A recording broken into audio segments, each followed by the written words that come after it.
And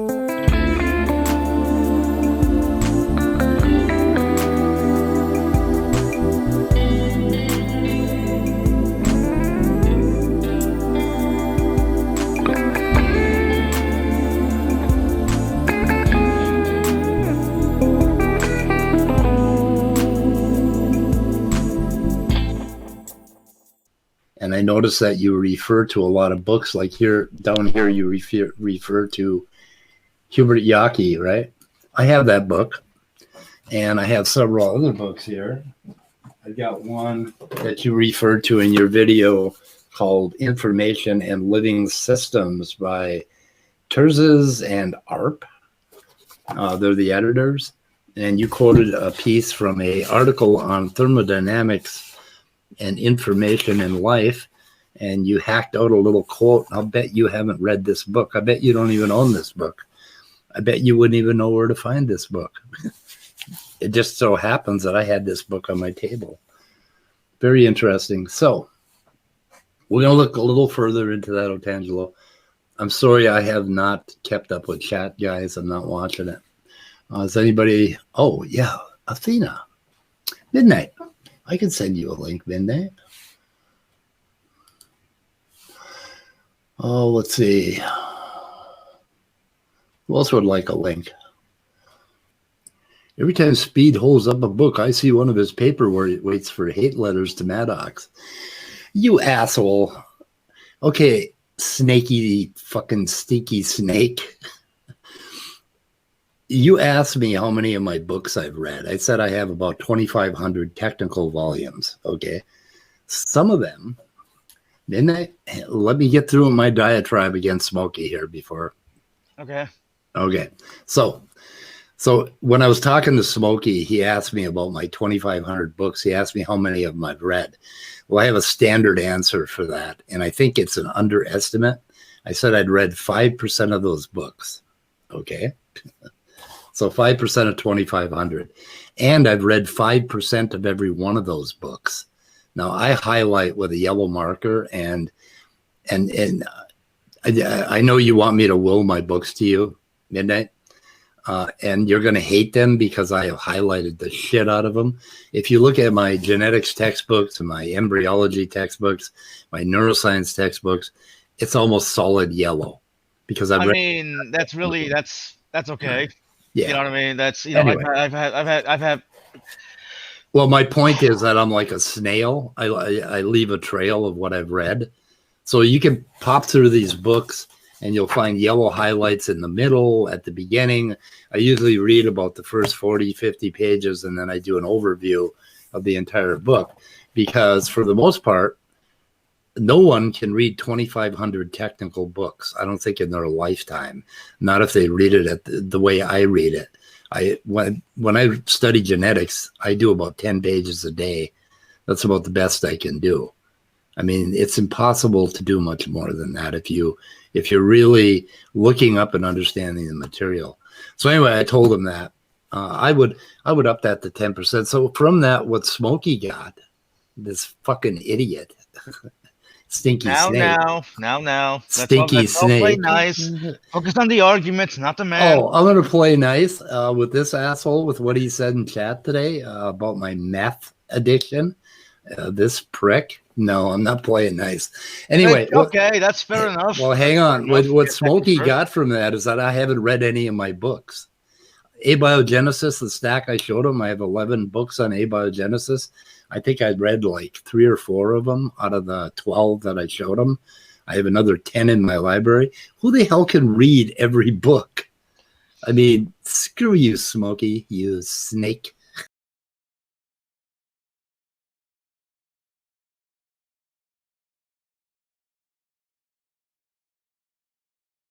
But anyway, okay, so I want to play this back and look at the transcript, and I think I can tell you where I believe you are logically incorrect. Yes, and I would love to hear that argument. I need it. I need it, please. And I'll look into this Sutherland experiment. I've never, and no, I have not read those 1,500 papers. We did log them, And we have a list of them. Just focus on Nobody can read more than one paper in like 2 days, right? If I could make a recommendation, and I wouldn't even point you to any specific authority, I would just say go find out what type of components that they're infusing into the experiment in order to make these things work, either in RNA world or protein synthesis, and then see whether or not any of those things are actually consistent scientifically with what we know about prebiotic Earth.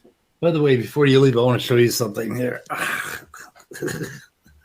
This is the reading stack that you should be looking at for abiogenesis. Just to get started, these are the books. Well, that's depressing because they still can't tell us how it happened. So have you ever read? That's the most depressing thing I've ever seen.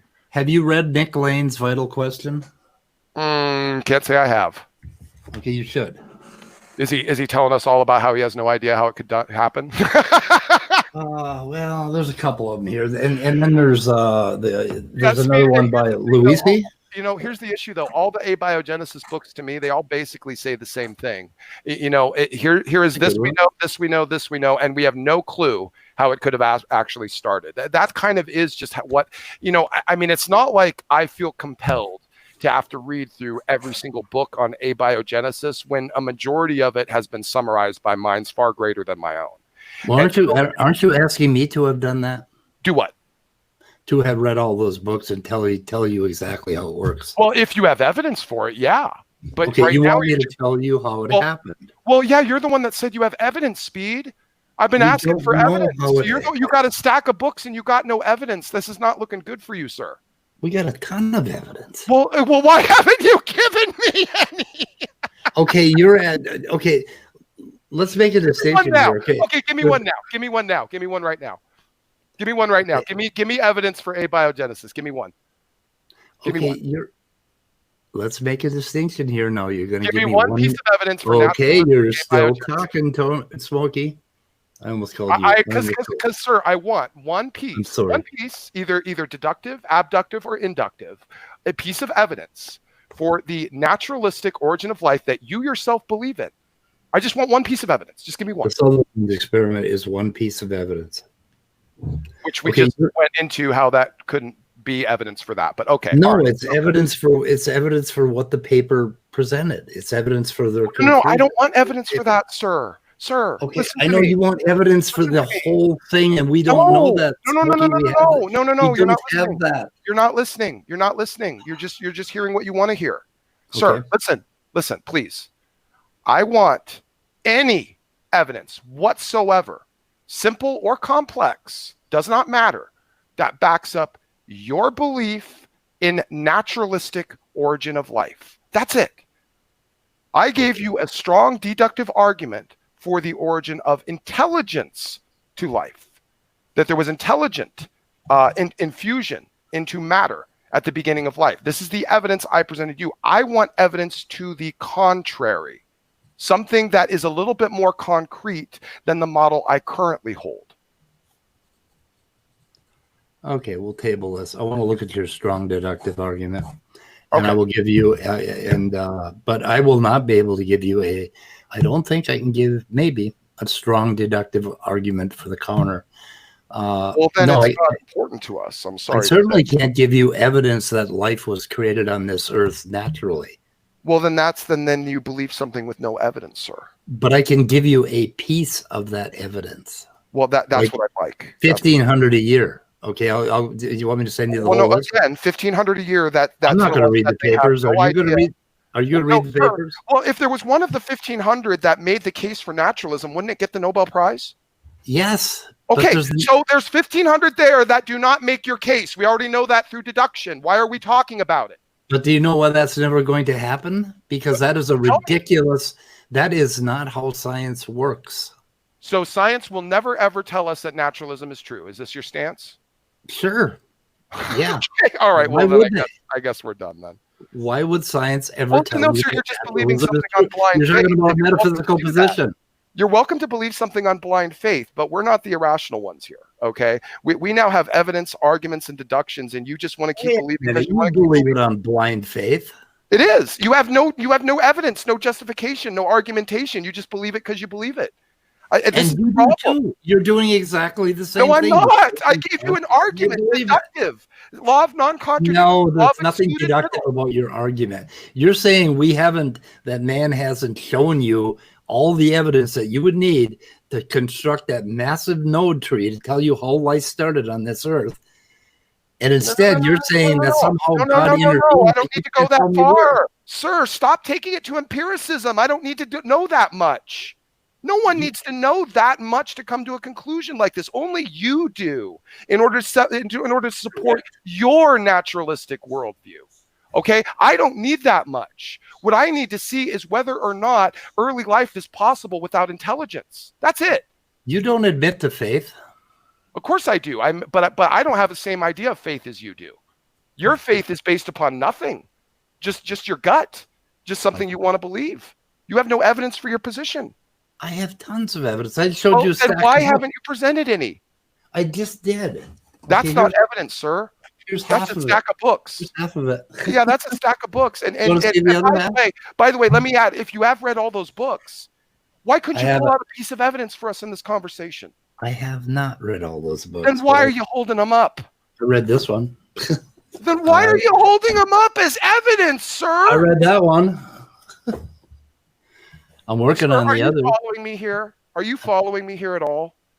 I don't know. I'm trying not to be mean or embarrassing here, but this is getting painful for me.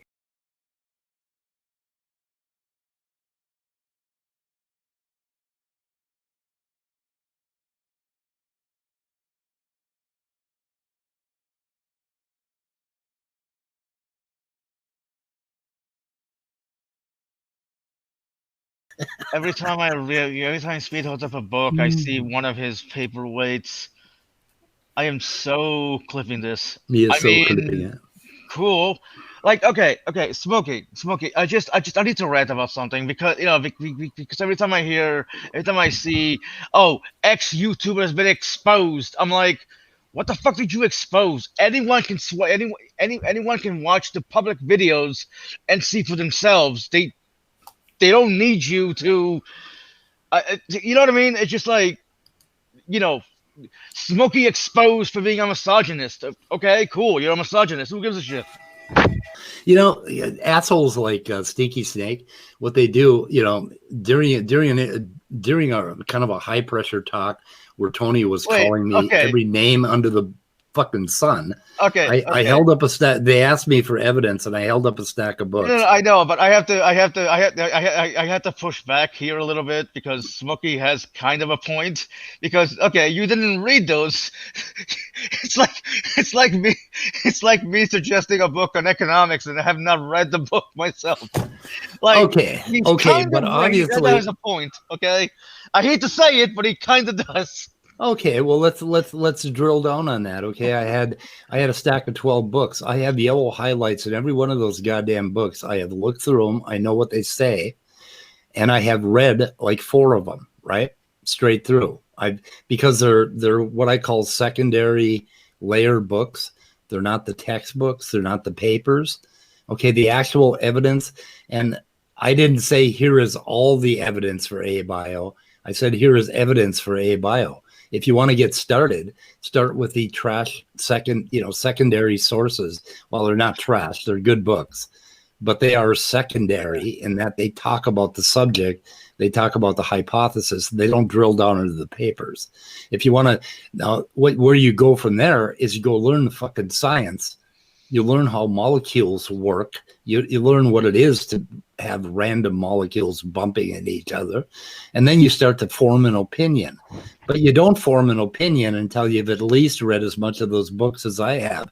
So Stinky Snake, how many of those books have you read? Well, I mean, okay. Come on now. How many books do you think Smokey's read in probably, my stack? Probably only the Bible, but right. It's been my experience that that saying, claiming I read 10 books on the subject. It does not really show confidence in the subject. You know what I mean? Like you can get as much information from one book on quantum mechanics as 10. You know what I mean? The only thing, the thing that actually matters is being able to argue your position well. Offering evidence. Oh, Better hide Smokey's. the stream real quick, Speed. Yeah. So, wait, hold on a second, Midnight. We got to correct something. Go ahead. Go ahead. Many Karen. It was not Smokey. It was Praise That I Am that did the 10-hour video on the butthole and all that. So it was not Smokey. So I want to be sure of that. But you better hide this. Fuck you, Smokey. Here he is again trying to control other people's streams. That's why he had this big falling out with Praise That I Am, because Praise That I Am wouldn't listen to him about how to manage his YouTube channel. And that's how me and Smokey had our falling out, is that I wouldn't listen to Smokey, and I've got the emails to prove it. I wouldn't listen to him when he told me, oh, you better not do that video. I'm the only one that can do videos. He has to approve everything.